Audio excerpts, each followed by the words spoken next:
देश में कोरोना के नए मामलों में उतार चढ़ाव देखने को मिल रहा है। देश में 24 घंटे के भीतर कोरोना के 2226 नए मामले सामने आए, जिसके बाद एक्टिव मरीजों की संख्या 14,955 हो गई है, जिनका इलाज जारी।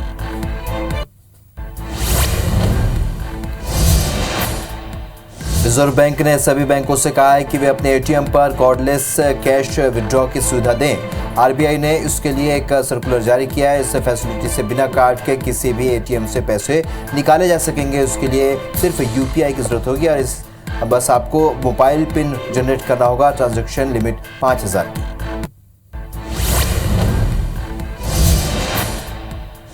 16 साल के चेस मास्टर रामबाबू प्रज्ञानंद ने 4 महीने में दूसरी बार वर्ल्ड चैंपियन मैग्नस कार्लसन को हरा दिया। कार्लसन वही हैं जो 5 बार के वर्ल्ड चैंपियन विश्वनाथ आनंद को हराकर विश्व विजेता बने थे। ड्रॉ की ओर बढ़ रहे मैच में कार्लसन ने अपने काले घोड़े की चाल गलत चल दी। राम ने इसी का फायदा उठाया।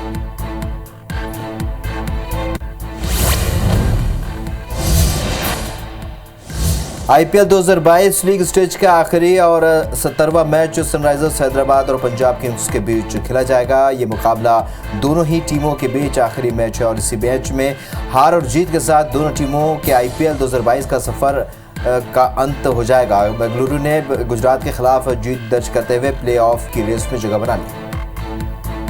प्रधानमंत्री नरेंद्र मोदी ने थॉमस कप और उबर कप जीतने वाले बैडमिंटन खिलाड़ियों से बातचीत की। इस दौरान उन्होंने कहा कि प्रतियोगी कितना भी ताकतवर क्यों ना हो, वो कौन है, उसका क्या रिकॉर्ड रहा है, उससे ज्यादा महत्वपूर्ण आज के भारत के लिए अपने खुद का प्रदर्शन है। जज्बा लेकर आगे बढ़ना है।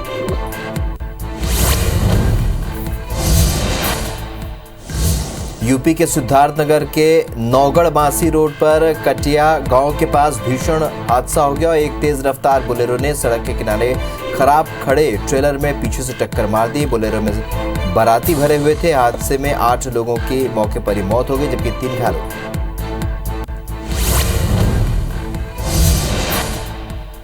रिजर्व बैंक ने सभी बैंकों से कहा है कि वे अपने एटीएम पर कॉर्डलेस कैश विड्रॉ की सुविधा दें। आरबीआई ने उसके लिए एक सर्कुलर जारी किया है। इस फैसिलिटी से बिना कार्ड के किसी भी एटीएम से पैसे निकाले जा सकेंगे। इसके लिए सिर्फ यूपीआई की जरूरत होगी। बस आपको मोबाइल पिन जनरेट करना होगा। ट्रांजैक्शन लिमिट 5,000 की है।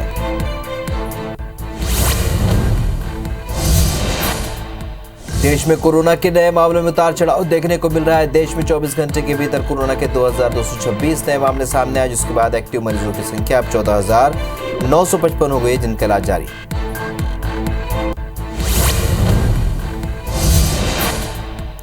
सोलह साल के चेस मास्टर रामबाबू प्रज्ञानंद ने 4 महीने में दूसरी बार वर्ल्ड चैंपियन मैग्नस कार्लसन को हरा दिया। कार्लसन वही हैं जो 5 बार के वर्ल्ड चैंपियन विश्वनाथ आनंद को हराकर विश्व विजेता बने थे। ड्रॉ की ओर बढ़ रहे मैच में कार्लसन ने अपने काले घोड़े की चाल गलत चल दी। राम ने इसी का फायदा उठा लिया।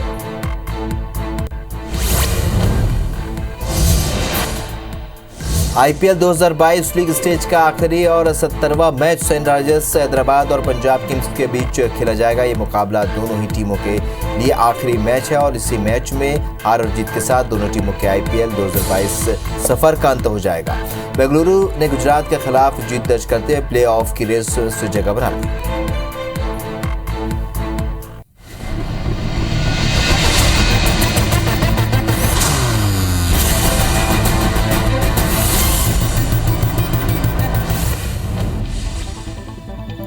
केंद्र सरकार ने पेट्रोल पर 8 रुपए और डीजल पर 6 रुपए लीटर एक्साइज ड्यूटी कम कर दी है। इससे आधी रात से पेट्रोल के दाम 9.5 रुपए और डीजल 7 रुपए लीटर सस्ता हो चुका है। केंद्र के ऐलान के बाद केरल सरकार ने भी पेट्रोल पर 2 रुपए 40 पैसे और डीजल पर 1 रुपए 36 पैसे टैक्स की कटौती की।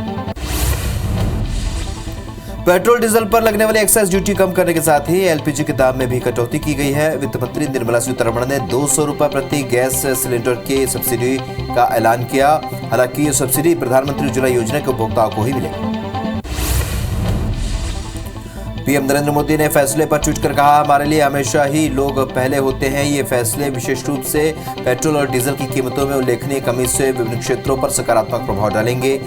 ये हमारे नागरिकों को राहत प्रदान करेंगे। पीएम मोदी ने कहा कि उज्ज्वला योजना ने करोड़ों भारतीयों, खासकर महिलाओं की मदद की।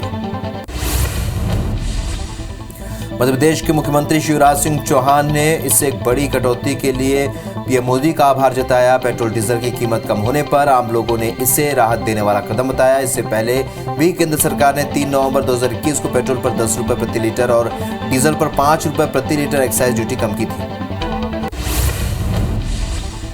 कांग्रेस के राष्ट्रीय महासचिव रणदीप सुरजेवाला ने ट्वीट कर सरकार पर लोगों को बेवकूफ बनाने का आरोप लगाया। सुरजेवाला ने लिखा कि प्रिय वित्त मंत्री जी, आज पेट्रोल डीजल के दामों में लगातार बढ़ोतरी हो रही है, थोड़ी सी राहत देकर लोगों को मूर्ख मत बनाओ।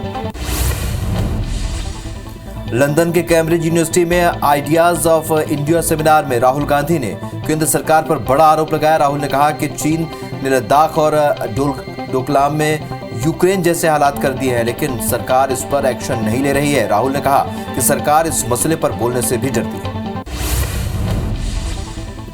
राहुल गांधी ने कहा कि भाजपा देश में ध्रुवीकरण का केरोसिन छिड़क रही है, बस आपको एक चिंगारी लगाने की जरूरत है, फिर देश खुद जलने लगेगा। उन्होंने कहा कि कांग्रेस समेत समूचे विपक्ष की लड़ाई सबसे पहले इसे रोकने की है। राहुल के बयान पर बीजेपी हमलावर हो गई है। बीजेपी प्रवक्ता गौरव भाटिया ने जवाब देते हुए कहा कि मिट्टी का तेल तो कांग्रेस पार्टी छिड़कती है। 1984 का जो नरसंहार हुआ, कांग्रेस पार्टी के नेताओं ने कत्लेआम करवाया। उस मिट्टी के तेल को डालने वाले कांग्रेस के ही नेता थे। राहुल गांधी के लद्दाख पर दिए गए बयान का शिवसेना ने समर्थन किया। संजय राउत ने कहा कि राहुल गांधी ने जो बात कही है वो सच है। जो बीजेपी के विरोधी हैं उनके खिलाफ केंद्रीय एजेंसियां जिस प्रकार से मुहिम चला रही है, ये लोकतंत्र के लिए ठीक नहीं है। लोग आज भी डरे हुए हैं। मानसून से पहले कुछ राज्यों में आंधी और बारिश तबाही बनकर आई है। अकेले बिहार, असम और कर्नाटक 3 ऐसे राज्य हैं जहां बिजली गिरने और बाढ़ की चपेट में आने से करीब 57 लोगों की जान चली गई। मौसम विभाग ने 21 से 24 मई तक कई राज्यों में बारिश होने की संभावना जताई है। वहीं 23 मई को भारी बारिश की चेतावनी जारी की। छत्तीसगढ़ में मौसम का मिजाज बदल गया है। प्रदेश के कई जिलों में आंधी तूफान के साथ बारिश हुई। रायपुर, बलरामपुर जिले में आंधी तूफान के बाद बारिश हुई और साथ ही पेंड्रा में रुक रुक कर बारिश हो रही। छत्तीसगढ़ के कई इलाकों में बारिश के बीच लोरमी इलाके में भीषण गर्मी से लोग बेहाल हो चुके हैं। इलाके का तापमान 44 से 45 डिग्री के बीच बना हुआ है। लू की चपेट में आने से लोग बीमार भी पड़ रहे हैं, जिससे अस्पतालों में मरीजों की संख्या लगातार बढ़ती जा रही है। कटनी में तेज हवाओं के कारण बिजली के तारों से पेड़ में आग लग गई और जिले में अचानक हुई बारिश के साथ ही हल्के ओले भी गिरे। वहीं पानी गिरने से शहरवासियों को गर्मी से राहत मिली है। कई हिस्सों में भी बारिश की संभावना जताई गई। मध्य प्रदेश के अलग अलग हिस्सों में अलग अलग मौसम देखने को मिल रहा है। प्रदेश का कुछ हिस्सा लू की चपेट में है तो वहीं कुछ में हल्की बूंदाबांदी हुई है। शहडोल समेत कई जिलों में बारिश के आसार है, जबकि खंडवा, खरगोन, राजगढ़, बड़वानी और बुरहानपुर में लू चलने का येलो अलर्ट जारी किया गया है।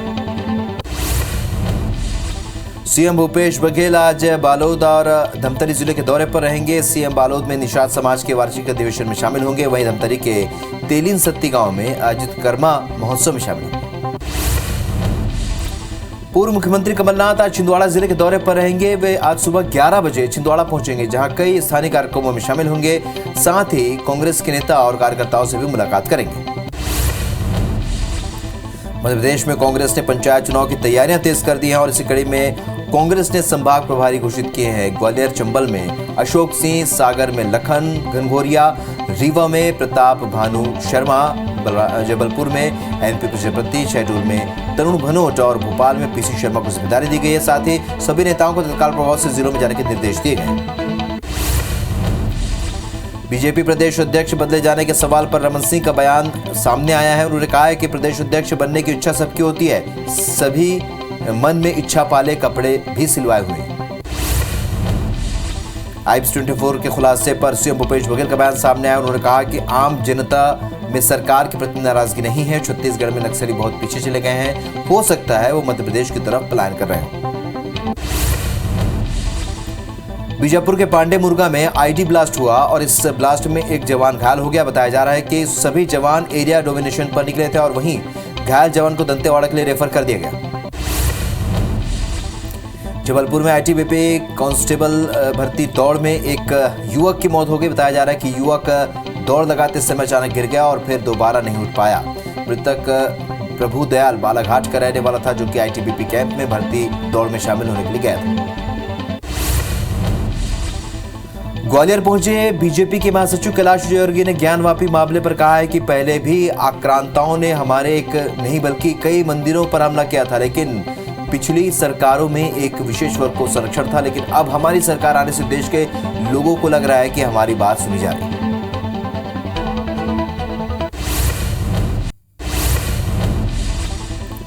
भोपाल में बुआ ने भतीजे पर चाकू से हमला कर दिया। बच्चे को बाथरूम में ले जाकर बुआ ने इस वारदात को अंजाम दिया। बताया जा रहा है कि मासूम के माता पिता से बदला लेने बुआ ने चाकू कूदा है। वहीं घटना के बाद आरोपी आशिमा फरार है। पुलिस आरोपी महिला की तलाश में जुटी है।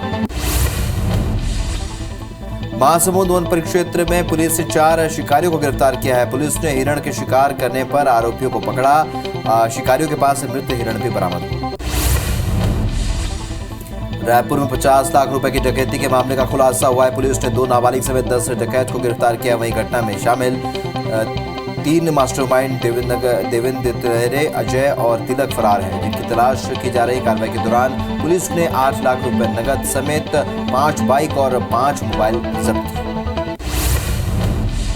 बैतूल के लाल बहादुर शास्त्री स्टेडियम में चल रहे क्रिकेट टूर्नामेंट के दौरान विवाद हो गया। बताया जा रहा है कि फाइनल मुकाबले में रनआउट के दौरान 2 पक्षों में पथराव शुरू हो गया। वहीं विवाद की सूचना मिलने पर मौके पर पहुंची पुलिस ने उपद्रवियों को खदेड़ा। अब घटना का वीडियो वायरल हो गया।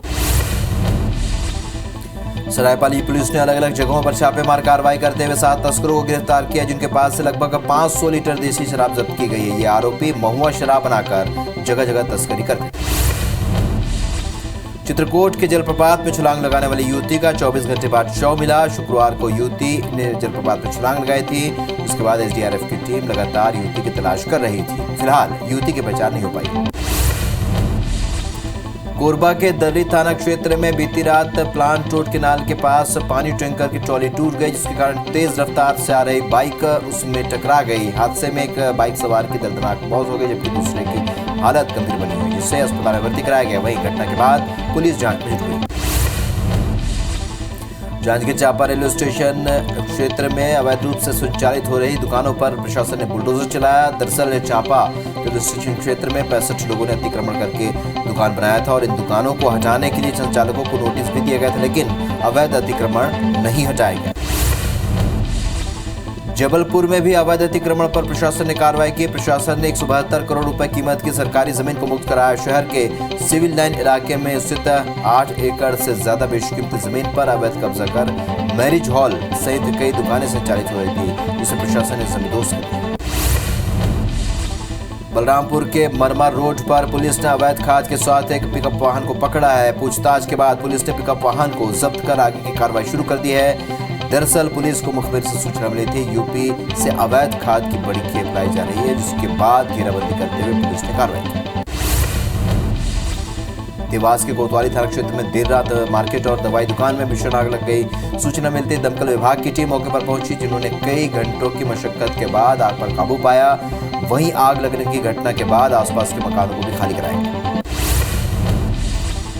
ग्वालियर में सरसों बेचने आए एक मुनीम ने मुरार बारादरी में 1,95,000 रुपए लूटने का आरोप लगाया।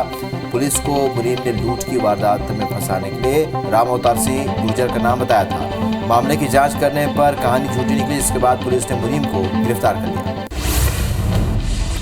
सरगुजा के सीतापुर इलाके में एक शातिर महिला ने काशी विश्वनाथ ज्वेलर्स की दुकान से 8 ग्राम सोने का चेन पार कर दिया और मौके से फरार हो गई। इसकी शिकायत दुकान के मालिक अरुण सोनी ने सीतापुर पुलिस थाने में की। वहीं पुलिस ने सीसीटीवी के आधार पर जांच शुरू कर दी। गरियाबंद की देवभोग पुलिस ने ऑटोमेटिक पिस्टल और 4 कारतूस के साथ आरोपी को गिरफ्तार किया है। देवभोग थाना क्षेत्र के कुट गांव सिनापाली बॉर्डर के पास से गिरफ्तार किया गया। आरोपी आपसी विवाद के बाद उड़ीसा में 2 लोगों को घायल कर भाग रहा था, जिससे पुलिस ने दबोचा।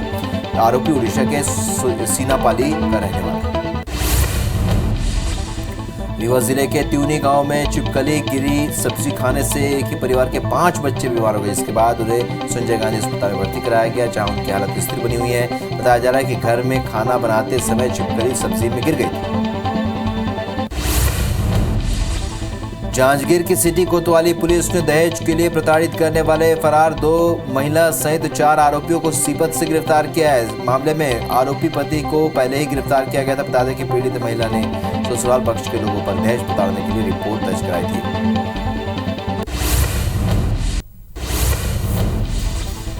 उत्तर प्रदेश के सिद्धार्थनगर जिले में नेशनल हाईवे नंबर 28 पर एक जीप खड़े ट्रक से टकरा गई, जिससे 8 लोगों की मौके पर ही मौत हो गई, जबकि 3 घायल हो गए। बोलेरो में 11 बाराती सवार थे। फिलहाल पुलिस ने शव को कब्जे में लेकर मामले की जांच शुरू कर दी। उत्तर प्रदेश सड़क हादसे को लेकर पीएम मोदी ने शोक व्यक्त किया है। पीएम मोदी ने कहा कि उत्तर प्रदेश के सिद्धार्थनगर में हुआ सड़क हादसा अत्यंत पीड़ादायक है। मेरी संवेदनाएं शोकाकुल परिजनों के साथ है। साथ ही उन्होंने हादसे में जान गंवाने वाले परिजनों को 2-2 लाख और घायलों को 50,000 इनाम की मुआवजा देने की घोषणा की। यूपी हादसे को लेकर सीएम योगी ने भी दुख जताया है। इसके साथ ही उन्होंने घायलों के बेहतर उपचार के निर्देश भी दिए हैं। सीएम कार्यालय के मुताबिक सीएम ने सिद्धार्थनगर में हुए सड़क हादसे में हुई जनहानि पर गहरा शोक व्यक्त किया और घायलों को समुचित उपचार कराए जाने के निर्देश दिए। प्रधानमंत्री नरेंद्र मोदी ने थॉमस कप और उबर कप में भाग लेने वाले बैडमिंटन खिलाड़ियों से मुलाकात की। इस दौरान उन्होंने कहा कि प्रतियोगी कितना भी ताकतवर क्यों ना हो, वो कौन है, उसका क्या रिकॉर्ड रहा है, इससे ज्यादा महत्वपूर्ण आज के भारत के लिए अपने खुद का प्रदर्शन जज्बा लेकर आगे बढ़ना है। प्रधानमंत्री नरेंद्र मोदी ने कहा है कि बीते कुछ सालों में लगभग हर खेल में भारत के युवाओं का शीर्ष प्रदर्शन रहा है। अब कुछ नया और ज्यादा करने का प्रयास हो रहा है। बीते 7 से 8 सालों में भारत ने नए रिकॉर्ड बनाए। हमारे युवाओं ने परिणाम दिखाए हैं। प्रधानमंत्री नरेंद्र मोदी गणपति सच्चिदानंद स्वामी के 88वें जन्मदिन समारोह में वीडियो कॉन्फ्रेंसिंग के जरिए शामिल हुए। इस दौरान उन्होंने कहा कि अलग अलग प्रकल्प, लेकिन सबकी दिशा और धारा एक ही है, जीवन मात्र की सेवा और जीवन मात्र का कल्याण। उन्होंने कहा कि स्वामी जी का जीवन एक उदाहरण है। पीएम मोदी ने कहा कि आज हमारे स्टार्टअप को दुनिया अपने भविष्य के तौर पर देख रही है। हमारे उद्योग और मेक इन इंडिया वैश्विक विकास के लिए उम्मीद की किरण बन रहे हैं। हमें इन संकल्पों के लिए लक्ष्य बनाकर काम करना होगा। मैं चाहूंगा कि हमारे आध्यात्मिक केंद्र इसमें प्रेरणा के केंद्र बने। पीएम नरेंद्र मोदी आज रात को जापान के लिए रवाना होंगे और 23 मई को टोक्यो पहुंचेंगे। पीएम 23-24 मई को जापान की राजधानी टोक्यो में होंगे और इस दौरान वे क्वाड नेताओं की शिखर बैठक में शामिल होंगे। वहीं अमेरिकी राष्ट्रपति, जापान के पीएम और ऑस्ट्रेलिया के नए प्रधानमंत्री से भी मुलाकात करेंगे। प्रधानमंत्री नरेंद्र मोदी 21 जून को मैसूर में अंतर्राष्ट्रीय योग दिवस समारोह में भाग लेंगे। आयुष मंत्रालय के सचिव राजेश कुमार कोटेचा ने कर्नाटक के मुख्य सचिव पी रवि कुमार को इसके बारे में जानकारी दी है। उन्होंने कहा कि इस साल अंतर्राष्ट्रीय योग दिवस का मुख्य कार्यक्रम मैसूर में आयोजित होगा। अरुणाचल प्रदेश के दौरे के दौरान केंद्रीय गृह मंत्री अमित शाह नामसाई पहुंचे, जहां पर उन्होंने स्वर्ण शिवालय का दौरा किया, साथ ही प्रार्थना भी की। गृह मंत्री अमित शाह के अरुणाचल के दौरे का आज आखिरी दिन है। अरुणाचल प्रदेश के नामसाई में गृह मंत्री अमित शाह ने कई विकास परियोजनाओं का उद्घाटन और शिलान्यास किया। इस दौरान उन्होंने कहा कि 8 सालों में पर्यटन को बढ़ाने के लिए, लॉ एंड ऑर्डर को शांति प्रदान करने के लिए, इंफ्रास्ट्रक्चर बढ़ाने के लिए और विकास को बढ़ाने के लिए नरेंद्र मोदी की डबल इंजन सरकार ने काम किया है, जो 50 साल में नहीं। केंद्रीय गृह मंत्री अमित शाह ने कहा कि कांग्रेसी मित्र बोलते हैं कि 8 साल हो गए, मोदी जी ने क्या किया। ये कांग्रेस वाले आंख बंद करके विकास को ढूंढ रहे हैं। राहुल बाबा, आंख खोल दो, इटालियन चश्मा निकाल दो और भारतीय चश्मा पहन लो, तो मालूम पड़ेगा कि 8 साल में क्या हुआ। लंदन में राहुल गांधी के भारत की विदेश नीति पर दिए गए बयान पर केंद्रीय मंत्री नकवी ने कहा कि देश में उन्हें सुनने वाला कोई नहीं है, इसलिए वे विदेश में जाकर मनगढ़ंत कहानियां बोल रहे हैं। राहुल की मंडली ने उनकी पार्टी को देश की पार्टी से मोहल्ले की पार्टी बना दिया है। मानसिक रूप से स्वस्थ व्यक्ति इस तरह से देश को बदनाम करने वाली बातें कभी नहीं कर सकता। सीएम शिवराज सिंह चौहान ने कांग्रेस पर निशाना साधा। उन्होंने कहा कि राहुल गांधी देश के सबसे असफल, कुंठित और हताश, निराश नेता है। विदेशी धरती पर जाकर कोई देशभक्त नेता राहुल गांधी की तरह देश विरोधी बयान नहीं देता है। ऐसा बयान लेकर राहुल गांधी ने अपनी देशभक्ति और राष्ट्र निष्ठा पर प्रश्न चिन्ह खड़ा कर दिया है। सीएम शिवराज सिंह चौहान ने कहा कि मैंने कभी भी विदेश में जाकर देश की आलोचना नहीं की। आश्चर्य है कि इसी नेता को कुछ नेता कांग्रेस का अध्यक्ष बनाने की मुहिम चलाए हुए हैं, तो फिर तो कांग्रेस का भगवान ही मारी।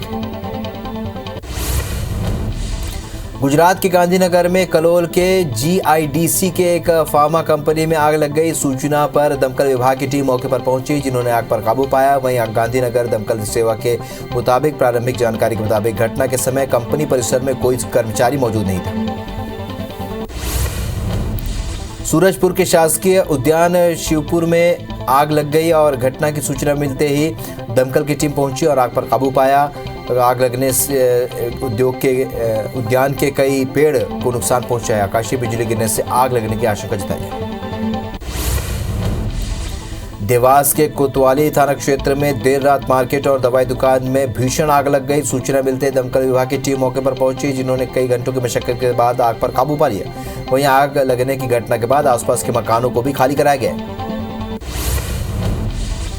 जम्मू कश्मीर टनल हादसे में शनिवार की शाम मलबे में दबे सभी 10 मजदूरों के शव निकाल लिए गए हैं। गुरुवार रात 11 बजे रामबन जिले के खूनी नाले के पास बन रही टनल का एक हिस्सा धंस गया और मलबे में 12 मजदूर फंस गए थे। हालांकि इस दौरान 2 घायलों को निकाल लिया गया था, जिसमें पश्चिम बंगाल से 5, असम से 1, नेपाल से 2 और 2 स्थानीय मजदूर थे। जम्मू कश्मीर के एलजी मनोज सिन्हा के निर्देशों के अनुसार रामबन में नेशनल हाईवे नंबर 44 पर सुरंग भूस्खलन में मृतकों के प्रत्येक परिवार को निर्माण कंपनी द्वारा 15 लाख रुपए का मुआवजा दिया जाएगा। एलजी ने भी राहत कोष से 1 लाख रुपए की अनुग्रह राशि देने की घोषणा की है। असम में बाढ़ प्रभावित जिले होजाई में एनडीआरएफ द्वारा रेस्क्यू ऑपरेशन के साथ राहत कार्य चलाया जा रहा है। एनडीआरएफ के इंस्पेक्टर महीप मौर्य ने बताया कि वे लोगों का रेस्क्यू कर रहे हैं। जो लोग अपना घर नहीं छोड़ रहे हैं, उन्हें राहत सामग्री पहुंचा रहे हैं। 500 लोगों को रेस्क्यू किया गया है। भारत में कोरोना के मामले फिलहाल स्थिर नजर आ रहे हैं। देश में 24 घंटे के भीतर कोरोना के 2226 नए केस सामने आए हैं। वहीं 65 लोगों की कोरोना से मौत हुई, जिसके बाद एक्टिव मरीजों की संख्या 14,955 हो गई। रिजर्व बैंक ने सभी बैंकों से कहा है कि वे अपने एटीएम पर कॉर्डलेस कैश विड्रॉ की सुविधा दें और आरबीआई ने इसके लिए एक सर्कुलर भी जारी किया है। इस फैसिलिटी से बिना कार्ड के किसी भी एटीएम से पैसे निकाले जा सकेंगे। इसके लिए सिर्फ यूपीआई की जरूरत होगी। बस आपको मोबाइल पिन जनरेट करना होगा। ट्रांजैक्शन लिमिट 5,000 है। केरल और कर्नाटक से होते हुए प्री मानसून आज उत्तर भारत में दस्तक दे सकता है। पाकिस्तान की ओर से बन रहे विक्षोभ के कारण आज उत्तर प्रदेश, राजस्थान, पंजाब, हरियाणा, दिल्ली, बिहार, झारखंड समेत अन्य राज्यों में बारिश हो सकती है। मौसम विभाग ने आज कई राज्यों में येलो अलर्ट जारी किया है। कटनी में तेज हवाओं के कारण बिजली के तारों से पेड़ में आग लग गई और जिले में अचानक हुई बारिश के साथ ही हल्के ओले भी गिरे। वहीं पानी गिरने से शहरवासियों को गर्मी से राहत मिली है। कई हिस्सों में भी बारिश की संभावना जताई गई। मध्य प्रदेश के अलग अलग हिस्सों में अलग अलग मौसम देखने को मिल रहा है। प्रदेश का कुछ हिस्सा लू की चपेट में है, वहीं कुछ में हल्की बूंदाबांदी हुई। शहडोल समेत कई जिलों में बारिश के आसार हैं, जबकि खंडवा, खरगोन, राजगढ़, बड़वानी और बुरहानपुर में लू चलने का येलो अलर्ट जारी किया गया है। केंद्र सरकार ने पेट्रोल पर 8 रुपए और डीजल पर 6 रुपए प्रति लीटर एक्साइज ड्यूटी कम कर दी है। इससे आधी रात से पेट्रोल 9.5 रुपए और डीजल 7 रुपए प्रति लीटर सस्ता हो गया है। और केंद्र के ऐलान के बाद केरल सरकार ने भी पेट्रोल पर 2 रुपए 41 पैसे और डीजल पर 1 रुपए 36 पैसे टैक्स की कटौती कर दी है। पूरे देश में पेट्रोल डीजल के दामों में गिरावट हुई है। राजधानी भोपाल में लोगों को करीब 10 रुपए की राहत मिली है, जिससे पेट्रोल की कीमत अब 108 रुपए 65 पैसे लीटर हो गया है। वहीं डीजल की कीमत 93 रुपए 91 पैसे हो गया है। दाम कम होने से जनता को बड़ी राहत मिली। 16 साल के चेस मास्टर रामबाबू प्रज्ञानंद ने 4 महीने में दूसरी बार वर्ल्ड चैंपियन मैग्नस कार्लसन को हरा दिया। कार्लसन वही हैं जो 5 बार के वर्ल्ड चैंपियन विश्वनाथ आनंद को हराकर विश्व विजेता बने थे। ड्रॉ की ओर बढ़ रहे मैच में कार्लसन ने अपने काले घोड़े की चाल गलत चल दी और राम ने इसी का फायदा उठाया।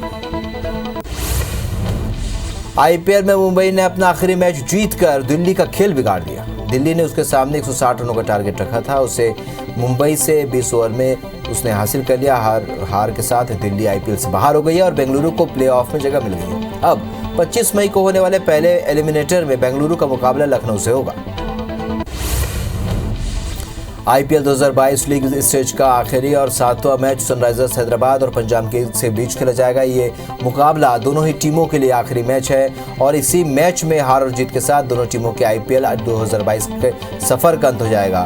बेंगलुरु ने गुजरात के खिलाफ जीत दर्ज करते हुए प्लेऑफ की रेस से जगह बना ली। केंद्र सरकार द्वारा पेट्रोल, डीजल और रसोई गैस की कीमतों पर सीएम भूपेश बघेल ने बयान दिया। उन्होंने राज्य सरकार पर वैट टैक्स कम करने के दबाव पर कहा कि रेट कम किए हैं, ये अच्छी बात है, लेकिन यूपीए सरकार के समय जितनी एक्साइज ड्यूटी थी उतनी ली जानी चाहिए। पेट्रोल डीजल पर जो 4% सेस लगाया जा रहा है उसे हटाया जाना चाहिए। 5 जून से बिलासपुर भोपाल सीधी उड़ान सेवा शुरू होने जा रही है और इसे लेकर नेता प्रतिपक्ष धर्मलाल कौशिक ने नागरिक उड्डयन मंत्री का आभार जताया है। साथ ही राज्य सरकार पर निशाना साधा है। उन्होंने कहा कि भाजपा के जनप्रतिनिधि लगातार इसके लिए प्रयास कर रहे थे, उसी का परिणाम है कि भोपाल के लिए हवाई सेवा मिल रही है। जांजगीर में डिजिटल सदस्यता अभियान में 43,000 से भी ज्यादा सदस्य जुड़े और पूरे प्रदेश में चीफ एनरोलर के रूप में प्रथम आने पर प्रदेश कांग्रेस के अध्यक्ष मोहन मरकाम ने प्रदेश कांग्रेस के सचिव इंजीनियर रवि पांडे को बधाई दी। उन्होंने वहीं डिजिटल सदस्यता के दौरान मिली 2,15,000 की राशि को भी कांग्रेस कार्यालय में जमा कराई। कोरिया के जनकपुर रेंज के बेलगांव इलाके में एक बार फिर हाथियों का आतंक देखने को मिला है। हाथियों के दल ने पिता और बेटी को कुचलकर मौत के घाट उतार दिया। वहीं मृतक की पत्नी ने भागकर अपनी जान बचाई। वन विभाग के मुताबिक 10 हाथियों का दल मध्य प्रदेश से वापस लौटा है। बालोद में चिटफंड कंपनी के फरार डायरेक्टर को गिरफ्तार किया गया है। Unnati real estate venture private limited director Vikas Kaushik को गिरफ्तार किया गया, जो कि 2017 से फरार था और मामले में इससे पहले 5 आरोपियों को गिरफ्तार किया जा चुका है। कोरबा के बांकी मोगरा में जुआ खेलते 11 आरोपियों को गिरफ्तार किया गया है। जुआरियों के पास से 1,10,000 रुपए और 10 मोबाइल भी जब्त किए गए हैं। मुखबिर की सूचना पर बांकी मोगरा पुलिस ने कार्रवाई की। अंबिकापुर के गांधीनगर थाना क्षेत्र में दुष्कर्म की वारदात को अंजाम देने वाले आरोपी को यूपी से गिरफ्तार किया गया है। आरोपी महिला का दुष्कर्म कर अश्लील वीडियो बनाकर उसे वायरल करने की धमकी दे रहा था। आरोपी शहर में फेरी का काम करता था। ग्वालियर में सरसों बेचने आए एक मुनीम ने मुरार बारादरी पर 1,95,000 लूटने का आरोप लगाया। पुलिस को मुनीम ने लूट की वारदात में फंसाने के लिए रामावतार सिंह गुर्जर का नाम बताया था। मामले की जांच करने पर कहानी झूठी निकली, जिसके बाद पुलिस ने मुनीम को गिरफ्तार कर लिया। सरगुजा के सीतापुर इलाके में एक शातिर महिला ने काशी विश्वनाथ ज्वेलर्स की दुकान से 8 ग्राम सोने का चैन पार कर लिया और मौके से फरार हो गया। इसकी शिकायत दुकान के मालिक ने सीतापुर पुलिस थाने में की है। वहीं पुलिस ने सीसीटीवी के आधार पर जांच शुरू कर दी। गरियाबंद की देवभोग पुलिस ने ऑटोमेटिक पिस्टल और 4 कारतूस के साथ एक आरोपी को गिरफ्तार किया है। देवभोग थाना क्षेत्र के खुटगांव सिनापाली बॉर्डर के पास ही गिरफ्तारी हुई। आरोपी आपसी विवाद के बाद ओडिशा से 2 लोगों को घायल कर भागा रहा था, जिससे पुलिस ने धर दबोचा। आरोपी ओडिशा के सीनापाली का रहने वाला है। जांजगीर के सिटी कोतवाली पुलिस ने दहेज के लिए प्रताड़ित करने वाले फरार 2 महिला समेत 4 आरोपियों को सीपत से गिरफ्तार किया। मामले में आरोपी पति को पहले ही गिरफ्तार किया जा गया था। बता दें कि पीड़ित महिला ने ससुर पक्ष के लोगों पर दहेज प्रताड़ने के लिए रिपोर्ट दर्ज कराई थी। जांजगीर चांपा रेलवे स्टेशन क्षेत्र में अवैध रूप से संचालित हो रही दुकानों पर प्रशासन ने बुलडोजर चलाया। दरअसल चांपा रेलवे स्टेशन क्षेत्र में 65 लोगों ने अतिक्रमण करके दुकान बनाया था। इन दुकानों को हटाने के लिए संचालकों को नोटिस भी दिया गया था, लेकिन अवैध अतिक्रमण नहीं हटाया गया। जबलपुर में भी अवैध अतिक्रमणों पर प्रशासन ने कार्रवाई की है। प्रशासन ने 172 करोड़ रुपए कीमत की सरकारी जमीन को मुक्त कराया। शहर के सिविल लाइन इलाके में स्थित 8 एकड़ से भी ज्यादा बेशकीमती जमीन पर अवैध कब्जा कर मैरिज हॉल सहित कई दुकानें संचालित हो रही थी, जिससे प्रशासन ने जबरदोज कर दी। विश्व शतरंज का 44वां ओलंपियाड इस बार चेन्नई में होगा। 28 जुलाई से 10 अगस्त तक चलने वाले इस प्रतियोगिता में 170 देशों के खिलाड़ी हिस्सा लेंगे। छत्तीसगढ़ शतरंज संघ के पदाधिकारी ने बताया कि छत्तीसगढ़ के राजनांदगांव में इसके लिए कैंप लगाया गया है, जहां से 3-3 महिला और पुरुष खिलाड़ियों का चयन किया जाएगा।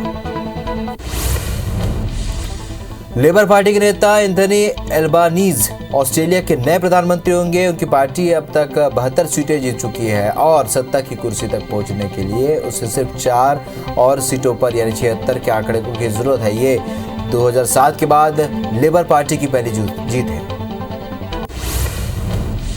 लेबर पार्टी के नेता एंथनी एल्बानीज ने चुनाव जीत के बाद पहली प्रतिक्रिया में कहा कि वो ऑस्ट्रेलियाई लोगों को एक साथ लाना चाहते हैं। उन्होंने कहा कि मुझे लगता है कि लोग साथ आना चाहते हैं और हमारे सामान्य हित की तलाश करना चाहते हैं, सामान्य उद्देश्य की भावना की ओर देखना चाहते हैं। ऑस्ट्रेलिया के प्रधानमंत्री स्कॉट मॉरिसन ने अंतिम चुनाव परिणाम घोषित होने से पहले ही अपनी हार स्वीकार कर ली है। मॉरिसन ने कहा कि उन्होंने विपक्ष के नेता और आने वाले प्रधानमंत्री एंथनी एल्बनीज से बात की है और उन्हें उनकी चुनावी जीत पर बधाई दी। पीएम नरेंद्र मोदी ने ऑस्ट्रेलिया की लेबर पार्टी के नेता एंथनी एल्बनीज को जीत की बधाई दी। मोदी ने कहा कि मैं व्यापक रणनीतिक साझेदारी को और मजबूत करने और हिंद प्रशांत क्षेत्र में साझा प्राथमिकताओं के लिए काम करने के लिए उत्सुक हूं। पाकिस्तान के पूर्व प्रधानमंत्री इमरान खान ने अमेरिकी दबाव में नहीं झुकने और रूस से रियायती तेल खरीदने के लिए भारत की तारीफ की। उन्होंने कहा कि भारत की सरकार एक स्वतंत्र विदेशी नीति की मदद से काम कर रही है। उन्होंने शहबाज सरकार को लेकर कहा कि इनकी अर्थव्यवस्था इधर उधर भाग रही है। अमेरिकी युवाओं में ऑनलाइन ड्रग तस्करी जानलेवा साबित हो रहा है। CDC के आंकड़ों के मुताबिक पिछले साल का रिकॉर्ड 1 लाख से भी ज्यादा लोगों ने ड्रग ओवर डोज के कारण जान गंवा दी और नशे के लिए युवा घातक नशे वाली फेंटेनाइल की टेबलेट खाते हैं।